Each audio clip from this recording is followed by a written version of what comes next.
Yung hapon ito ay ang gabi, tayo po ay mag-aaral ng kanyang salita at tayo po ay magbukas ng Biblia mga kapatid dito po sa Matthew chapter 22, verse 37 to 40.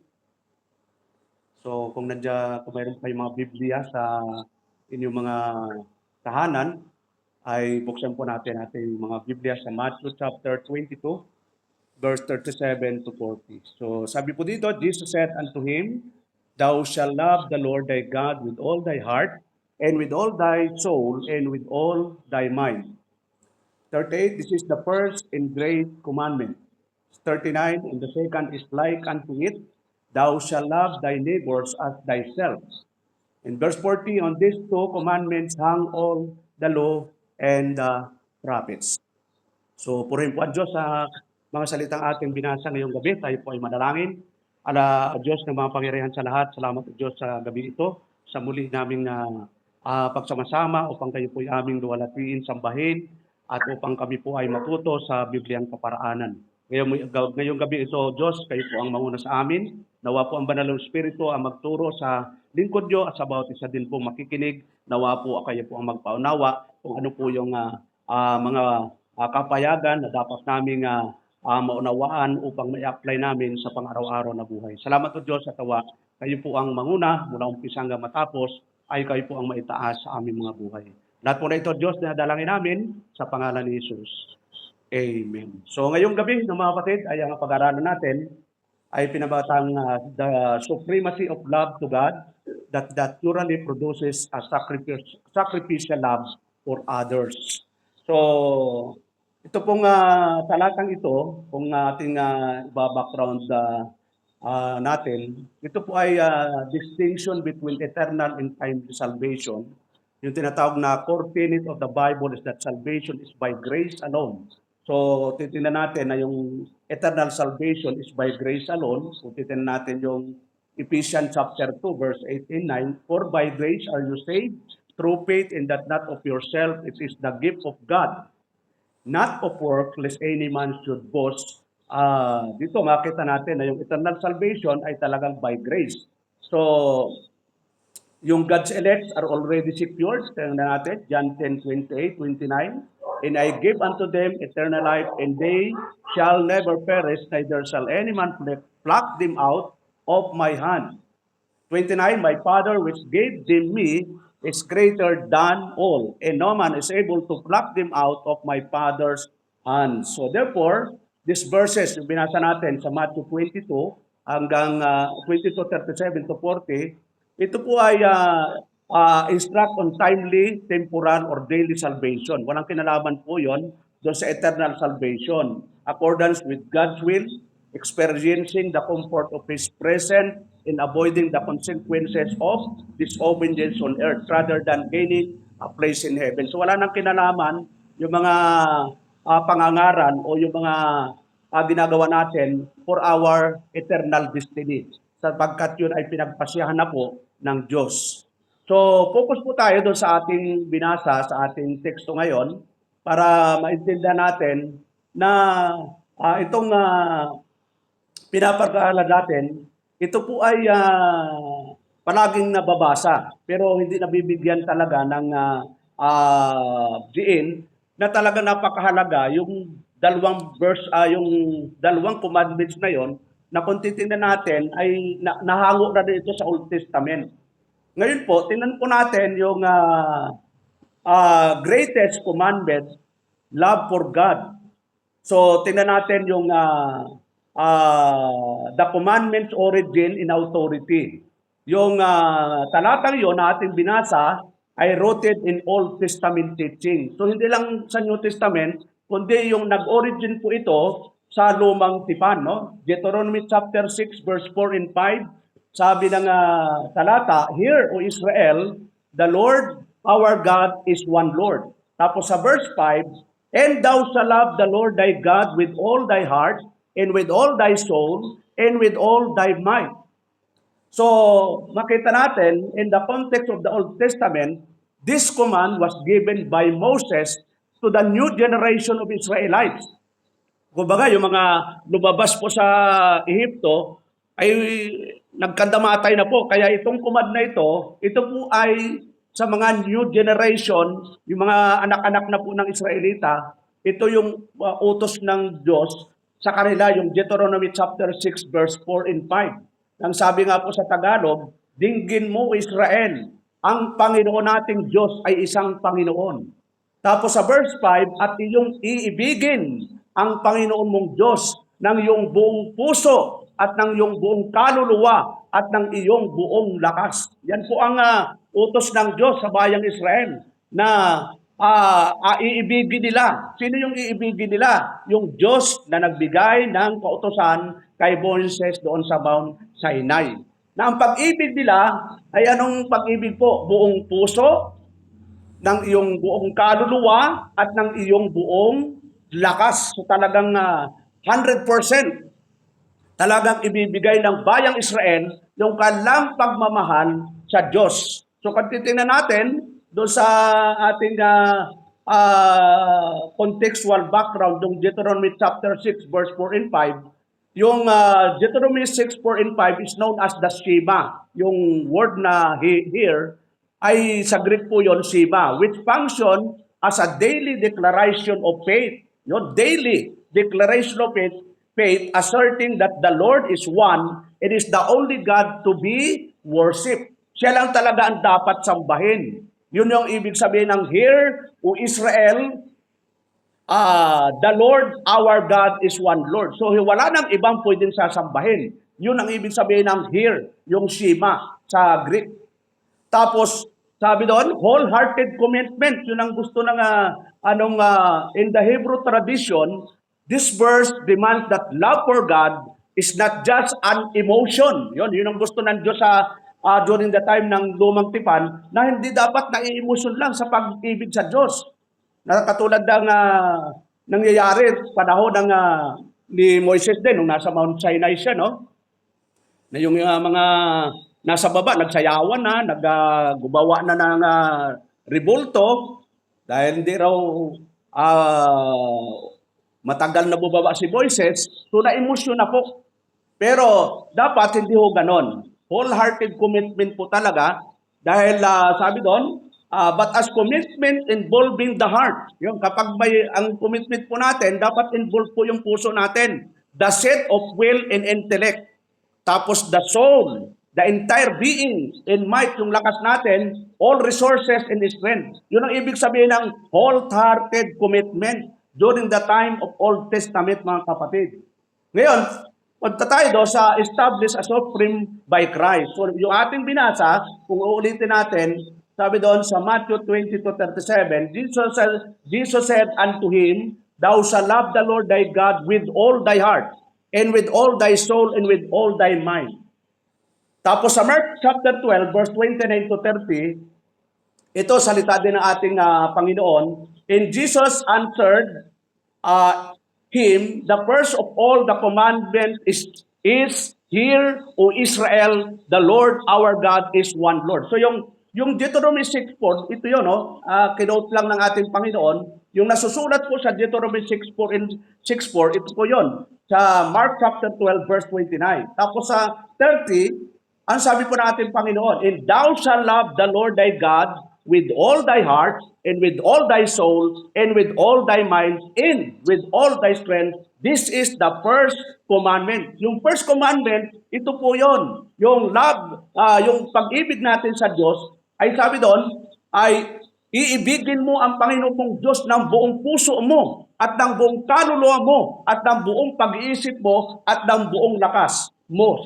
Yun po ang kinukot ng ating Panginoon doon po sa nakasulat po sa Deuteronomy na walang pagkakaiba yung utos ng Diyos noong Old Testament at ng Diyos natin ngayong bagong tipan, walang pagkakaiba. Talagang mamahalin natin ang Diyos ng buong puso, buong kaluluwa, buong kalakasan natin. So yung Greek for love is agape. Yung ginamit pong love doon ay agape. Love which understood not as fleeting emotion. Yun, hindi lang emotion yung dapat maramdaman natin sa pagmamahal sa Diyos. Kasi marami, nai-emotion lang eh. na ako maglilingkod ako sa Diyos. Pastor, talagang sa biyaya ng Diyos, maglilingkod ako. Pero pagkatapos ng mga trials, discouragement, nag-give up na po. Bakit to? Na-emotion lang po. No? So hindi dapat tayo nagpapadala sa emosyon, dapat in truth. Sabi doon, ang ibig sabihin po ng agape, love, devoted men's total dependence on grace. Dapat yung mga anak ng Diyos, nagdipitindi sa biyaya, strict adherence to Scripture, in living for God's glory. Yon. Dapat yung ating buhay ay nagbibigay luwalhati sa Diyos. Kasi pag hindi na luwalhati ang Diyos, mga kapatid, sa ginagawa natin, tayo rin po ang tatamaan, tayo rin po ang paparusahan, tayo po ang makakaranas ng consequence. Kaya nga dapat, yung ating buhay, katulad ng bayang Israel, dapat namumuhay tayo for God's glory. Tapos yung ating spiritual commitment directed toward God, dapat talaga yung pinakamataas na commitment natin ay sa Diyos. Maaring tayo may trabaho, may negosyo, mayroon tayong relationship, may asawa, may anak, may mga magulang, pero ang pinakamataas nating commitment, ibibigay natin sa Creator of heaven and earth, mga kapatid. Dahil kung wala ang Diyos, paano na po tayo? Dahil siya ang source ng lahat ng bagay. So punta tayo doon sa pangalawa, the full scope of loving God. Sabi doon ng ating ng Panginoon, with all thy heart. Mamahalin daw natin ang Diyos with all thy heart. Ano ba ibig sabihin ng with all thy heart? Refers to sincere, wholehearted devotion, affection for God, not mere emotional feeling. Dapat sincere po tayo na nagmamahal sa Diyos, mga kapatid. Pag sinabing sincere, talagang nandun yung puso mo na anuman ang utos ng Panginoon, wala tayong complaint, wala tayong argumento, talagang yes Lord ang sagot natin. Kasi pag hindi tayo sincero, mayroong utos ang Diyos, pero minsan nangibabaw yung emosyon natin, nangibabaw yung isip natin, nangibabaw yung gusto natin. Kaya nawawala tayo ng sinseridad sa paglilingkod. Sabi doon, wholehearted devotion. Ito po yung nangyari sa Ephesians chapter 2, mga kapatid. Kung titinan po natin yung Ephesians chapter 2, tingnan lang po natin kung anong nangyari, kung bakit nawala yung first love nila.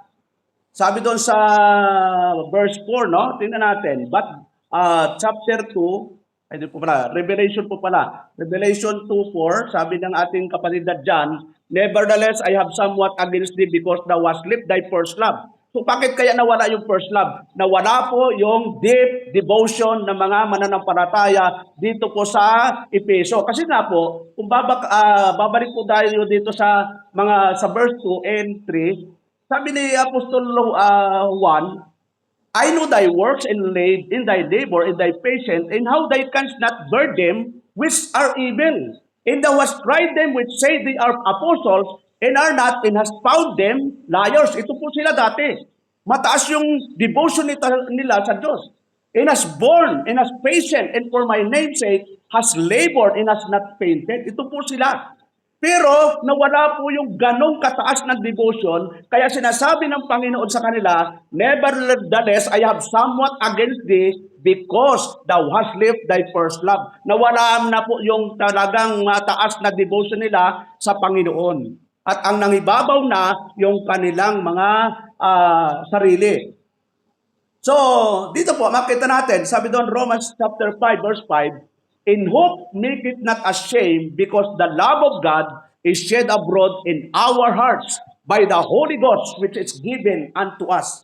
At ang pag-asa ay hindi umihiya, sapagkat ang pag-ibig ng Diyos ay nabubuhos sa ating mga puso sa pamamagitan ng Espiritu Santo na ibinigay sa atin. Yun, napakagandang verse na ito, na kaya tayo ay may pagmamahal sa Diyos. Unang-una, siyempre, ang may pagmamahal sa Diyos, yung mga born again na. Pag hindi born again, wala akong pagmamahal sa Diyos yun. Wala siyang agape. Wala siyang love. Kasi nga, ang love, one of the fruit of the Holy Spirit. Tingnan nga po natin yung Galatians chapter 5, verse 22, na ang sabi na ating kapatid na Apostol na Pablo, but the fruit of the Spirit is love. Yun, pag born again ka, magkakaroon ka ng love. Joy, peace, long-suffering, gentleness, goodness, faith, Meekness, temperance, against there is no law. So, yan po yun. Kapag ang tao ay born again, yun po lang talaga nagkakaroon ng love.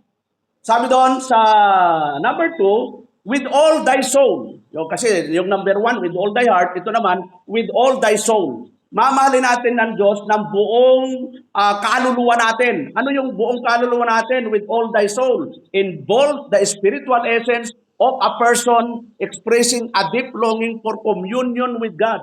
Ito magandang ginagawa pag madaling araw, pag wala kang tahimik ang panahon, yun, maganda mag-devotion mga kapatid eh. Yung nagpe-prayer ka, nagba-Bible reading, yun maganda pong gawin ito eh. Na talagang yung buong kaluluwa mo nagkikipag-communion sa Panginoon. Ang sabi po ng Psalms 42 verse 1, as the heart panteth after the water brooks, so panteth my soul after thee, O God. Kung paano humihingal ang usa sa pagkauhaw sa tubig ng mga batis, gayon humihingal ang aking kaluluwa sa pagkasabik sa iyo, O Diyos. Kita mo kapatid, no? Yung isang born again, yung isang Kristiyano, nananabik, nauuhaw. Kasi regeneration causes thirst. Ang mga born again lang ang nauuhaw. This deep desire is evidence of life. Kapag yun ang nararamdaman natin mga kapatid, nauuhaw tayo sa salita ng Diyos, sign po yan na tayo born again. Dapat talaga palagi tayong nauuhaw. Diba? Sabi ng Panginoon, Matthew chapter 5. Tinan po natin yung Matthew chapter 5 verse 3. Sabi na ating Panginoong verse 6 po pala, blessed are they which do hunger and thirst after righteousness, for they shall be filled. Yun po. Mapalad daw yung nagugutom at nangauuhaw. Sino po yung nagugutom at nauuhaw? Siyempre, buhay. Mahirap pong nagugutom ang patay. Mahirap din nauuhaw yung patay. No? Nagugutom na uhaw para sa buhay yan. Spiritually speaking, para po sa mga regenerated, mga born again, mga buhay na spiritual. Kaya dito po makita mga kapatid na sabi doon, God is the only satisfaction. Nothing in this world can satisfy spiritual thirst but the presence of God. Wala na pong iba na magbibigay sa atin ng satisfaction. Yung iba ay hindi po ako pastor, hindi nawalan ako ng satisfaction dito sa mundo. Di ba nang wala kang satisfaction dito? Basta magpatuloy lang tayo maglingkod sa Panginoon dahil ang ating satisfaction ay sa Diyos lang po mga kapatid. Dahil sa mundong ito, iiwanan ka na, mawawala lahat eh. Wala akong forever dito. Magulang mo, pag nauna sa'yo, tulad ko, wala na akong nanay, wala na akong tatay. Yon, wala na rin akong biyanan. So, lahat ay matatapos eh. Kapatid mo, yon, kaibigan mo, pananampalataya mo, only ang Diyos lang ang pwedeng magbigay sa atin ng satisfaction. Kaya doon lang ang pinakamataas natin ibibigay, yung pagmamahal with all thy soul. Number 3, with all thy mind. Yon, ito po. Marami, sabi nga, everything we see and everything we hear, it affects our mind. Ito yung mind natin, ito yung pinaka-battleground. Dito naglalaban-laban. Kasi lahat ng nakikita mo, naririnig, naka-input po yan sa isip. Di ba, pag nakikita mo, ganun ba? Yan. Na hindi naano yan eh. Nagkakaroon ng labanan po dyan sa isip natin. With all thy mind requires intellectual assent to God's truth and thoughtful engagement with His Word. Yun, ito yung maganda eh. Dapat palaging na-engage yung ating kaisipan sa katotohanan, sa mga salita ng Panginoon. Ang sabi po ni Apostol Pablo, dito po sa Philippians chapter 1 verse 9, and this I pray, that your love may abound yet more in knowledge, in all judgment. Sa Tagalog, at ito'y dinadalangin ko ng iyong pag-ibig ay lalo pang sumagana nawa sa kaalaman at sa lahat ng pagkakilala. Yun po ang prayer ni Apostol Pablo sa mga mananampalataya sa Pilipos. Na nawa, nasabi niya na ang inyong pag-ibig ay lalo pang sumagana nawa sa kaalaman at sa lahat ng pagkakilala. Kaya walang tigil na pag-aaral mga kapatid. Dapat hindi tayo tumitigil sa pag-aaral. Dahil wala namang graduation sa atin eh. Ang graduation wala namang katapusan ng pag-aaral, pagdating na lang ng Panginoon. So habang tayo nandito sa mundo, sabi nga ni Apostol Pablo kay Timoteo, dito po sa 2 Timothy, chapter 2, verse 15, sabi niya sa 2:15, study to show thyself approved unto God, a workman that needeth not to be ashamed, rightly dividing the word of truth. Alam mo, sabi ni Apostol Pablo, pagsikapan mong humarap na subok sa Diyos. Yung individually, dapat ginagawa natin ito mga kapatid. Yung pagharap natin sa Diyos, ang sabi doon, manggagawang walang anumang ikahihiya. Lahat tayong manggagawa. Once na ikaw ay kabahagi ng iglesia lokal, yung tinatawag na local church, tayo po ay manggagawa ng Panginoon. Ang sabi doon, manggagawang walang anumang ikahihiya na gumagamit na matuwid ng salita ng katotohanan. Yung sa Tagalog, workman that needed not to be ashamed. Ano ba yung nakakahiya sa Kristiyano? Yung ikaw ay nakikipag-compromise sa mundong ito. Nakakahiya po yun. Kasi ang involved po doon, ang Diyos eh. Sabi nga ng Panginoon, di ba? Huwag kang makipamatok sa hindi ka pananampalataya. Napakaliwanag. Tingnan natin mga kapatid. 2 Corinthians chapter 6, verse 14. Ang sabi ni Apostol Pablo, be na you not unequally yoked together with unbelievers. Yun. Alam mo yun, no? Unequally yoked together with unbelievers, wag daw makipamatok sa hindi kapananampalataya. Sapagkat anong pakikisama mayroon ng katuwiran at kalituan o anong pakikisama mayroon ng kaliwanagan sa kadiliman. Marami pong bumabagsak dito mga kapatid, lalo na sa pag-aasawa. Nasabi doon, wala namang believer pastor, kaya magtitiis na ako sa unbeliever. So marami yung nangyari dito sa Cavite yan, no? Na i-compromise yung pananampalataya. So, sabi doon, true love for God is not a human achievement, but a gift from God imparted to the elect through regeneration. Yung pagmahal sa Diyos, hindi naman yan ay parang ikaw ang mag-i-effort. Ito ay na-achieve natin dahil tayo ay na-born again. Nasa atin na po yun. Na, yung fruit of the Holy Spirit na love. Kaya sabi ng 1 John chapter 2, verse 19, we love Him because He first loved us. Yan, ang pagandang verse ito, kapatid. Walang pwedeng magmalaki sa atin na, alam mo, kaya minahal ko ang Diyos. Kaya minahal din ako ng Diyos. So, hindi ho, dito sa data, nagpapatunay na ang Diyos muna ang nagmahal sa atin bago tayo nagmahal. At nagmamahal lang tayo kapag tayo ay born again. Kasi pag hindi born again, ano ang kondisyon ng tao, mga kapatid? Ito po yun. 1 Corinthians chapter 2, verse 14. Ito yung kondisyon. Kapag ang tao hindi born again, ang sabi ni Apostol Pablo, but that natural man receive not the things of the Spirit of God, for they are foolishness unto him. Neither he can know them, because they are spiritually discerned. Tapos yung asawa mo, nililigawan mo, natural man, hindi born again, ay hindi makakaintindi ng salita ng Diyos. Paano po yun? Magsasama kayo sa bahay ng asawa mo, unbeliever. Paano po yun? So, parang patay na si Judas, pero marami, nag-uugaling Judas pa rin. So, nawa tayo mga kapatid, intindihin po natin na yung Diyos natin ay siya po ang may-ari ng langit at lupa at gusto niya kung ano ang tama po talaga. Hindi po pwedeng balikuin natin yung tama. Kasi pag nagyari yun, involved din po ang church eh. Kapag isa po sa bahagi ng church, ang hindi po gumawa ng tama, kabahagi po siya ng iglesia lokal, makakaranas din po ng consequence yung buong katawan. Kaya dapat talaga mga elders, mga preachers, talagang kailangan, medyo talagang diinan natin yung mga aral na talagang lahat ng mga mananampalataya, mga kapatiran natin, talagang nandun sa pagsunod sa kalooban ng Diyos. Ngayon, kung naipangaralan natin ayaw nila, wala na tayong pananagutan doon. Ay importante ay maipangaral natin, ano man yung tama, masaktan man sila o hindi, importante maipahayag natin yung tama. Sabi po dito, Ah, yung arguments, loving God means obeying His commandment as obedient as the evidence of genuine love. Yun. Sabi doon, for this is the love of God, that we keep His commandment. His commandments are not grievous. Yun.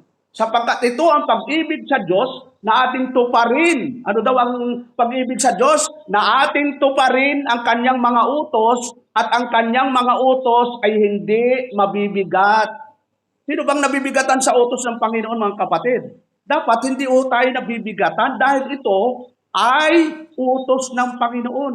Dapat wala ho tayong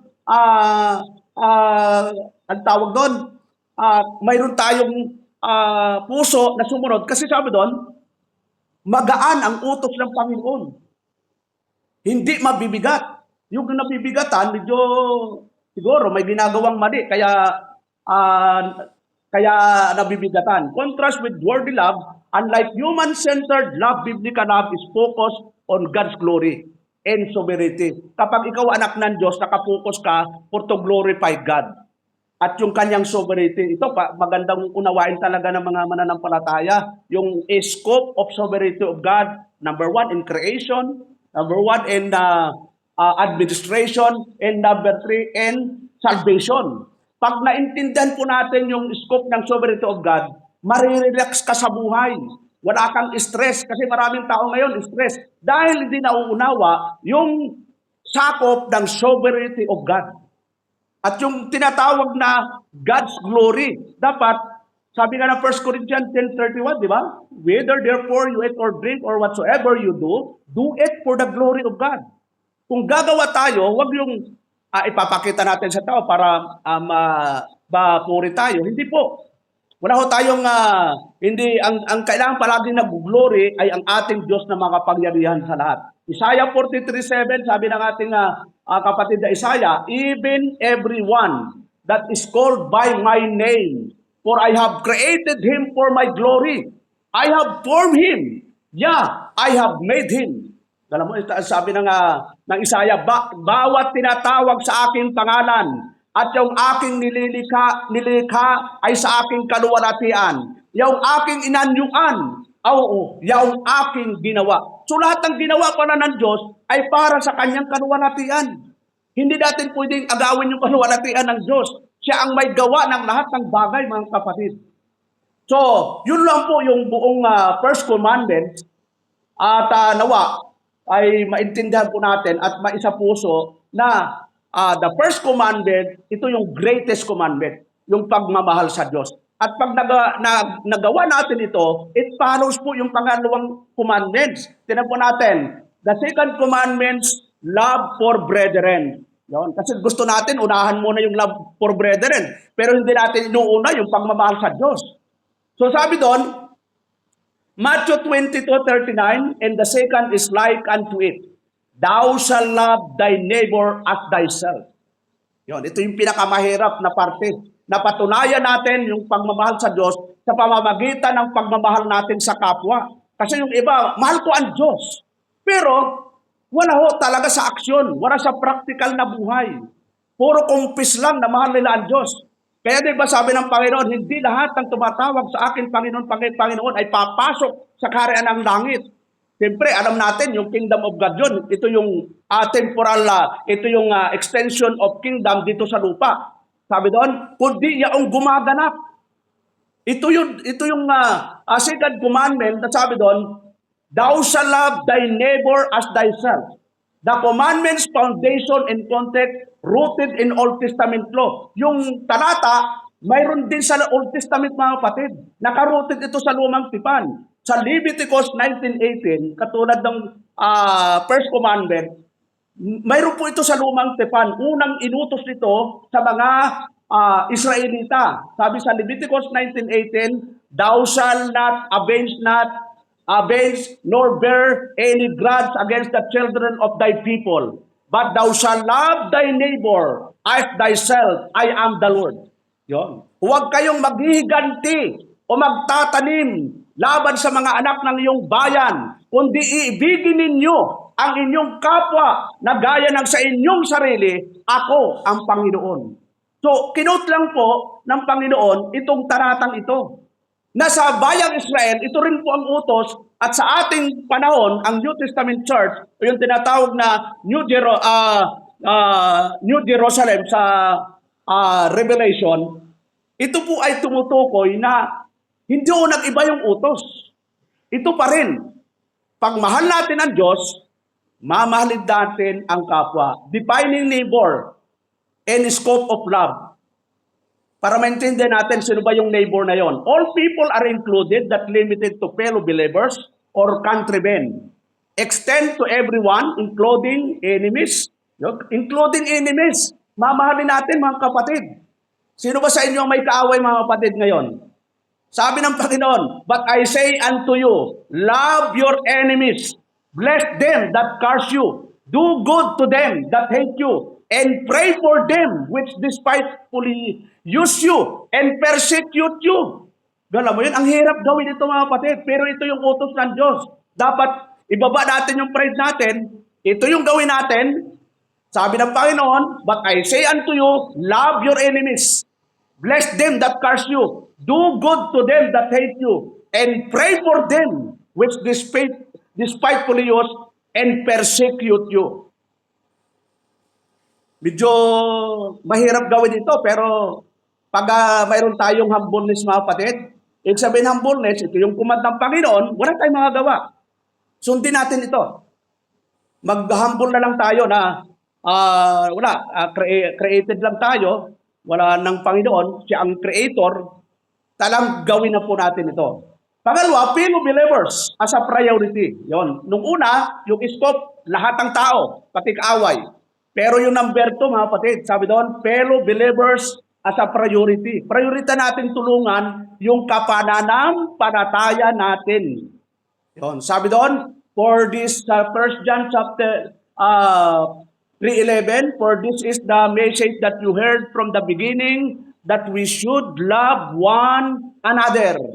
Sino ba yung one another? Mga kapananampalataya yon. John 13:34, a new commandment I give unto you, that you love one another as I have loved you, that you also love one another. Yun. Hindi nawawala yung love one another eh. Kasi kung mag-away-away tayo ng kapatid at mawawala na yung love, wala. Hindi ho mag-glorify si Lord. Magkakaroon lang tayo ng tinatawag na gap, hindi nag-glorify si Lord. Ang nag-glorify, tayo. So, at makita natin sa panahon ni Apostol na Pablo, dito po sa Galatians, no? Tingnan po natin. Galatians chapter 6 verse 9 hanggang 10. Ano pong sabi ni Apostol na Pablo? And let us not be weary in well-doing, for in due season we shall reap if we faint not. Tapos sa verse 10, as we have therefore opportunity. Ang tanong mga kapatid, may opportunity po ba tayo? Maraming opportunity, habang buhay may opportunity. Yon, igagrab mo lang yung opportunity na makagawa tayo ng kabutihan. Pagising mo pa lang sa umaga, pwede may opportunity na. Let us do good unto all men. Yun, yung sinasabi kanina, na scope ng pagtulong ay sa lahat ng tao. Pero ito, sabi niya, especially, yun, unto them who are of the household of faith. Lalong-lalo na sa Tagalog, kaya nga, samantalang tayo may pagkakataon. Kailan ba nawawala ang pagkakataon? Pag patay ka na. Yun, hindi pa naman tayo patay. Buhay pa tayo mga kapatid. Ibig sabihin yung pagkakataon, napakarami pang pagkakataon. Ay sabi ni Apostol Pablo, ay magsigawa tayo ng mabuti sa lahat at lalong-lalo na. Binigyang diin ni Apostol Pablo, lalong-lalo na sa mga kasambahay sa pananampalataya. Napaka-importante yun. Natutulungan mo yung ibang tao. Natutulungan mo yung, kumbaga sa pamilya. Natutulungan mo yung kaibigan mo. Bakit yung pamilya mo, di mo matulungan? Diba? Natutulungan mo yung hindi mo kakilala, pero yung kakilala mo, hindi mo matulungan. Lalo na sa spiritual, mga kapatid. At yan, maraming example natin, yung Macedonian Church, di ba? Talagang kahit gipit na gipit sila, kahit sila po yung pinakamahirap na iglesia, tingnan po natin sa 2 Corinthians chapter 8. Medyo ano lang natin ang kaunti. Sabi doon, moreover, brethren, we do you to wit of the grace of God bestowed on the churches of Macedonia. How that in the great trial of affliction, the abundance of their joy, and their deep poverty abounded unto the riches of their liberality. For their power ay very giant, beyond their power, they were willing of themselves. Ito mga kapatid, makita natin yung kondisyon nitong iglisang ito. Ano ang kondisyon nila? How the great trial of affliction, ano pa? Deep poverty. Pero sila yung nangungunang tumulong sa isang local church. Kaya sinulat dito ni Apostol Pablo sa Korinto para ipaalala na kayo mga Korinto, mayayaman kayo. Hindi kayo mahirap. Pero itong iglesia ng Macedonia, ito pa yung nanguna. Dapat kayo ang manguna dahil kayo ang mapira. Yun, di ba? Dapat, sinusulatan dito si Apostol Pablo yung Corinthian church. Binibigyan ng example yung Macedonia na ito sila. Nasa great trial, di poverty, pero nakakatulong sa kapwa local church mga kapatid. So ano pa mga kapatid? Sabi po dito, the nature of biblical love for neighbors. Yon. Action-oriented, not merely emotional. Requires practical care for others. Yon. Hindi lang yung nangangaral tayo o mahal tayo ng Diyos. Ganito. Yon. Dapat sa uluhin natin ang 5 phases of salvation. Sovereignty of God. Tulip. Purpose of the gospel. Puro dapat mayroong tinatawag na practical cares.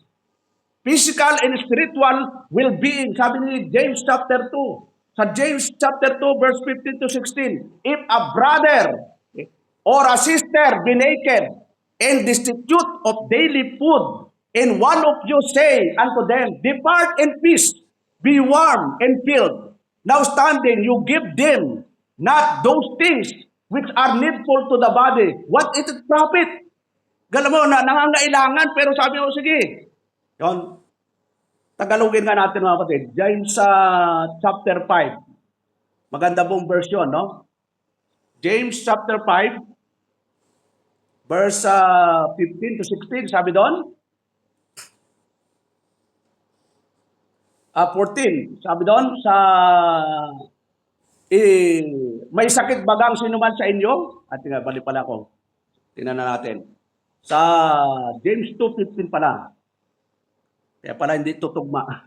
Okay, 2:15. Sabi doon sa 15, if a brother or sister be naked and destitute of daily food, kung ang isang kapatid na lalaki o babae hubad at walang kakanin araw-araw, and one of you say unto them, depart in peace, be warm and fill the steading, you give them not those things which are needful to the body, what does it profit? At ang isa sa inyo ay magsabi sa kanila, magsiyaon kayong payapa at kayo magpainit at mga pakabusog at gayon may hindi nyo ibinibigay sa kanila ang mga bagay na kinakailangan ng katawan.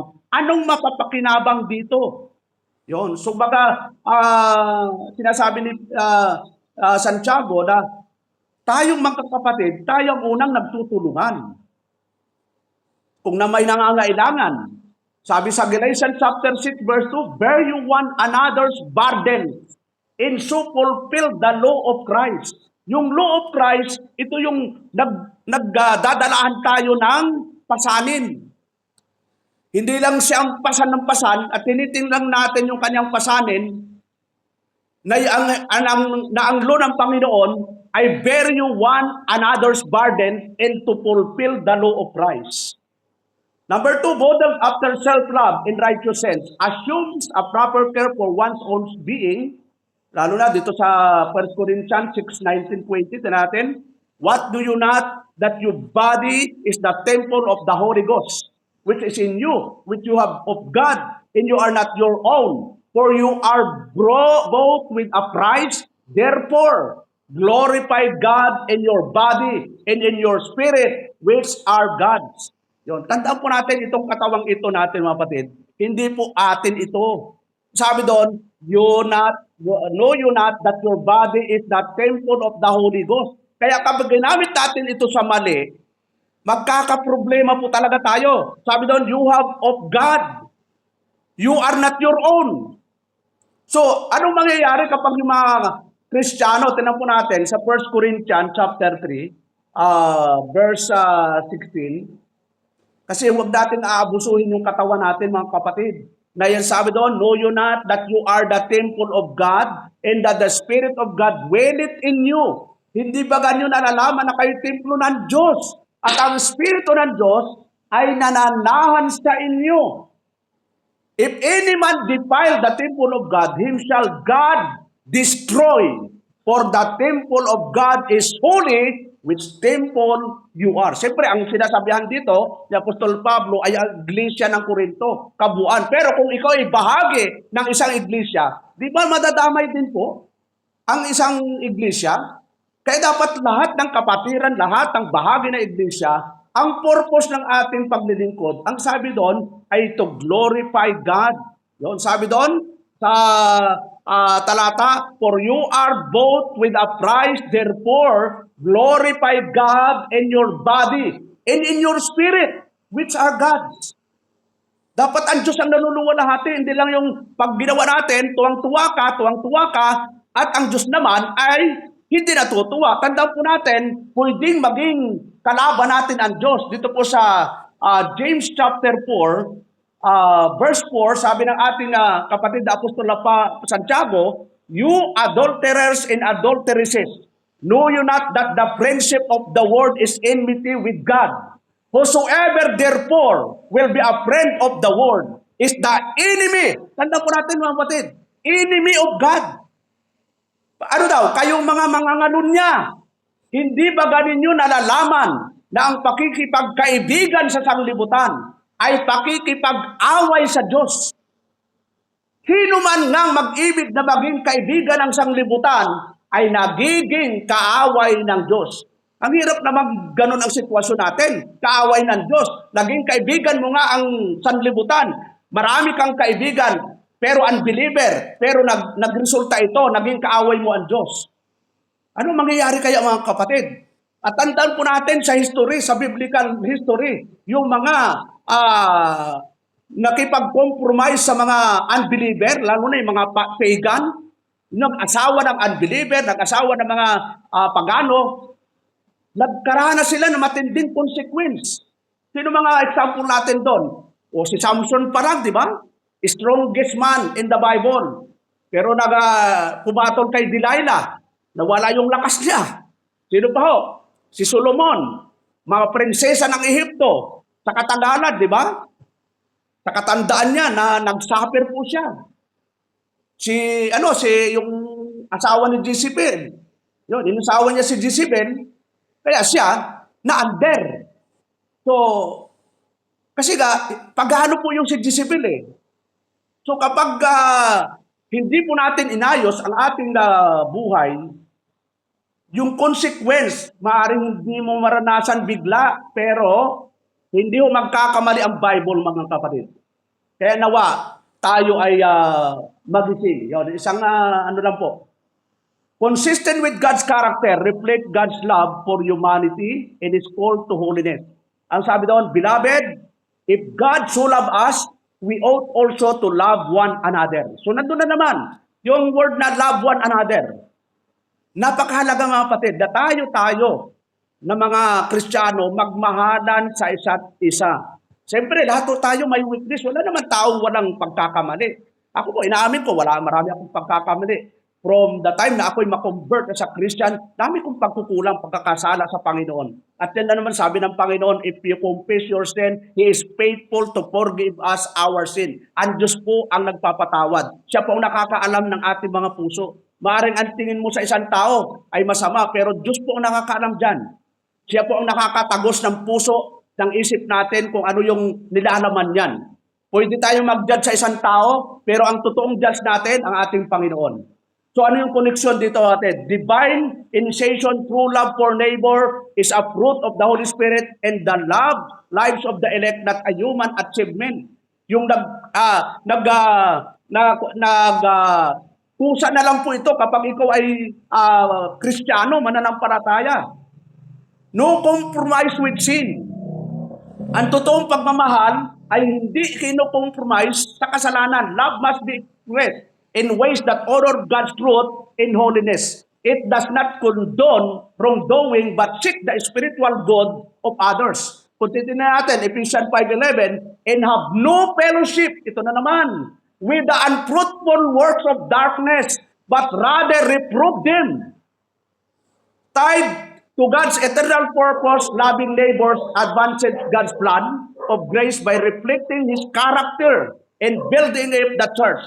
Tingnan natin, Ephesians 4:16, from whom the whole body fellly joined together and compacted by that which every joint supplieth.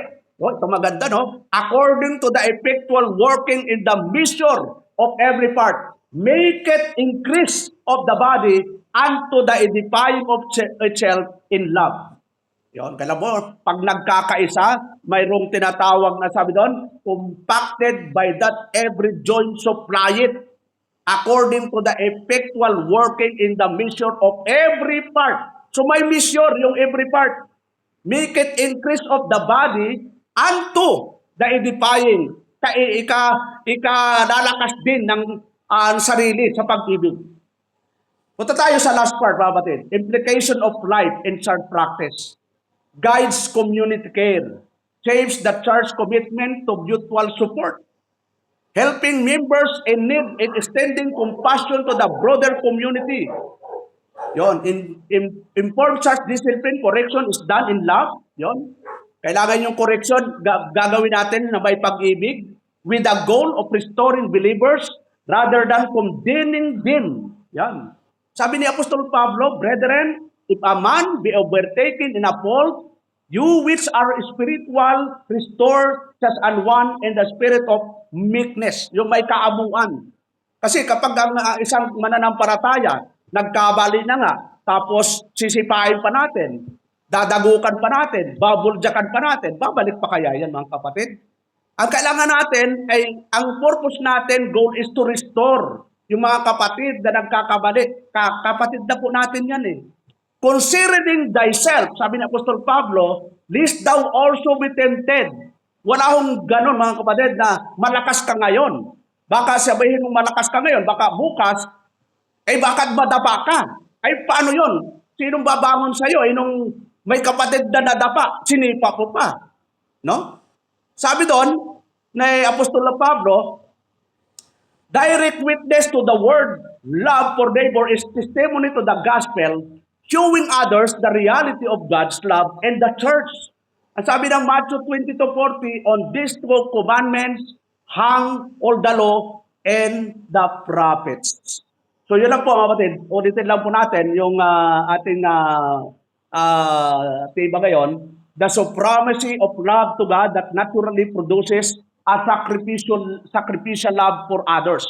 Yun, yung ating dalawang binigyang diin, yung latest commandment, love for God, at yung pangalawa ay yung tinatawag na love your neighbors. Second commandment, love for brethren. Love your neighbors as love as thyself. So tayo po yung mananangin. Salamat o Diyos sa gabi ito, sa iyong kabutihan, sa iyong biyaya. Salamat o Diyos sa mga salitang aming napag-aralan ngayong gabi na nagbigay po sa amin ng kalakasan. Una o Diyos ay kami po ay nawa ay unahin namin ang pinakamataas na pagmamahal sa iyo, Lord. At pangalawa, Lord, ay nawa maramdaman namin ang pagmamahal sa lahat ng tao at higit sa lahat ang pagmamahal namin sa kapwa namin mananampalataya. Salamat o Diyos at sa natitira po pong oras, kayo po ang mangunat gababay sa pangalan ni Jesus.